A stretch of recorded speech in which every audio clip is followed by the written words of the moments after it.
Good and Rowdy. To Tame a Burly Man, Book 3, by Frankie Love. Narrated by Scott Rose and Ayla Arian.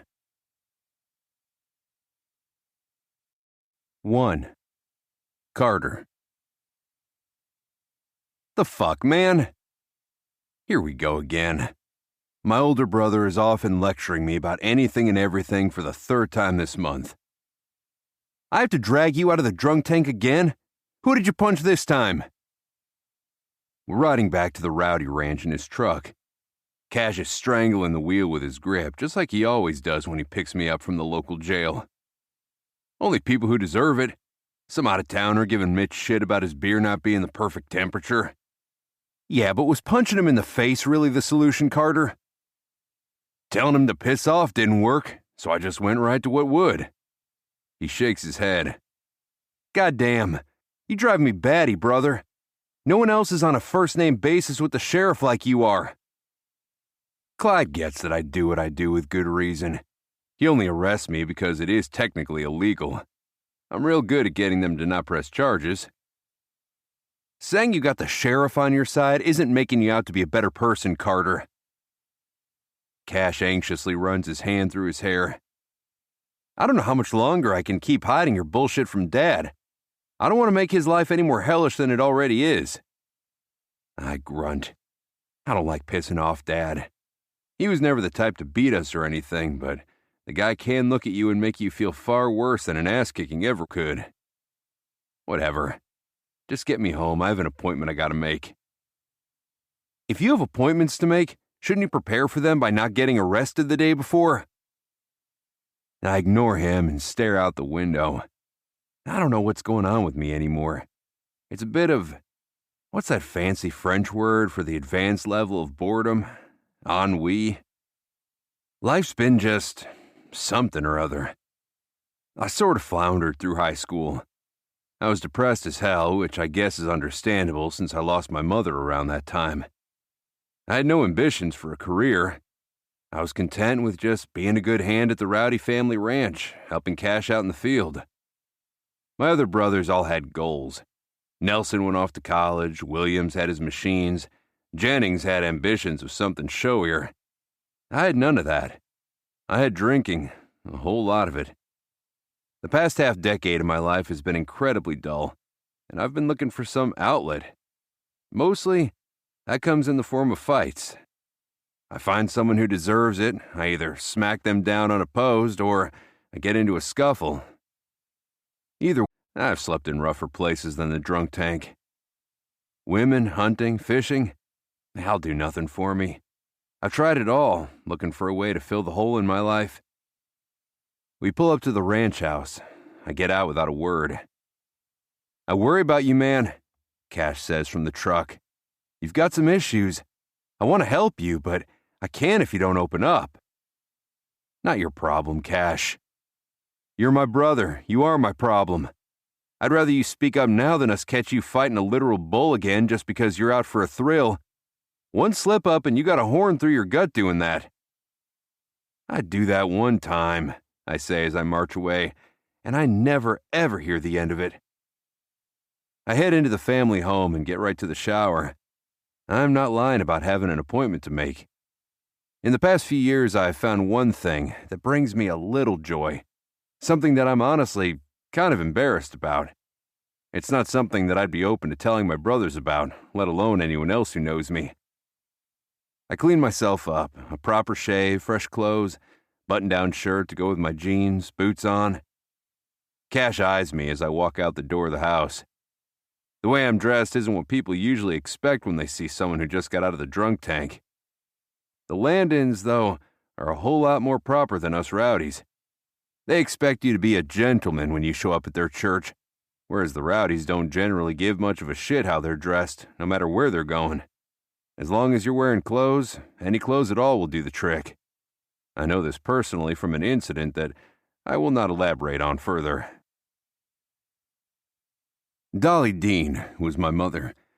She loved my father dearly, but she was taken from us, the cruelty of cancer lurking in our lives. I lost her way too young. But even in the few years I knew her, she made such an impression on me. My mother was a singer, not professionally, but she had the pipes. I remember her singing such sweet lullabies to me and my younger brothers. She sang when just doing homework, country songs, pop songs, rock songs. She just loved to sing. She applied her talents in the local church's choir, even if we were never the super religious types. We know that Jesus guy was pretty big on being kind to others and that it's good wisdom to follow in life, but we've never given religion much more thought than that. But despite her family's poor church attendance, Dolly was the star of the choir. Even as cancer and chemo ravaged her, she found the spirit to come and sing. My father says she had the absolute best voice in the world, and I struggle to disagree. And that's where I come in. The man who sleeps in the drunk tank as much as he does his own home. The man who once wrestled a bull just because it frustrated him. Yeah, I'm taking singing lessons. I wanted something to remember her by, and I'm going to follow in her footsteps, although I haven't figured out exactly what that means. I don't want to be a professional, but neither was she, so I guess it all works out. Sally Landon is the choir director, her husband the preacher at the church. When I sheepishly came to ask her for singing lessons, she just smiled and agreed to keep my secret as best she could. It's not like I think my brothers would disown me for it or anything, but they'd give me shit. Loving, caring shit, but they'd still give me shit. So I've kept it a secret. I'm a hard ass to everyone else, but I sing to myself. Even if it's only for me, that's what matters, I suppose.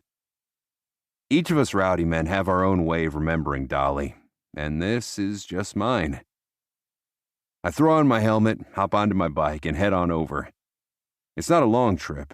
Nothing in the small town of Burly ever is.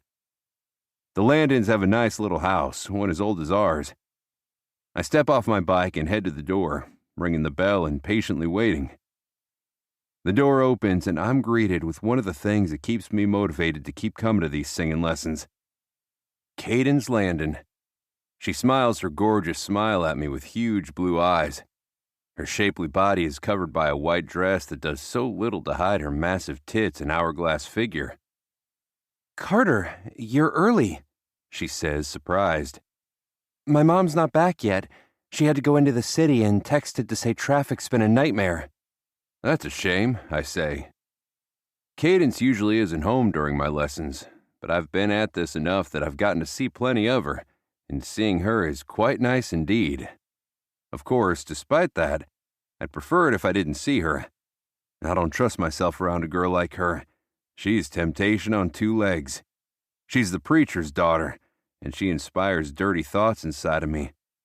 But I know better than to make a move on her. She's too good for a bad boy like me. "You can come in, Carter. You're welcome here. I was just about to finish baking some cookies. Would you like some?" God damn, she's so sweet. Usually I'd try to find a way to wait outside, but it's not like I have a good excuse. Am I just going to stand out here looking dumb on the porch? Sure. I hope Sally gets through traffic fast because, damn, this is going to be a test. 2. Cadence. Carter Rowdy has long been my crush from afar. I didn't expect someone like him of all people to come to my mother. Thick stubble, rough sandy hair, and grizzled.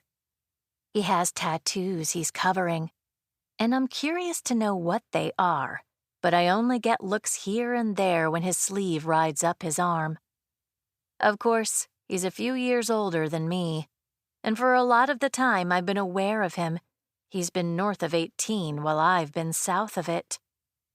It would have made anything developing between us kind of awkward. Besides, I don't think my mother would be very happy to have me dating someone like Carter. I know he's bad news. He keeps getting in fights, and his mugshot is constantly showing up in our local paper. My father would freak out if his little girl was going out with someone who owned a motorcycle. He's a super conservative preacher. I wouldn't expect anything less than him shouting and threatening to kick.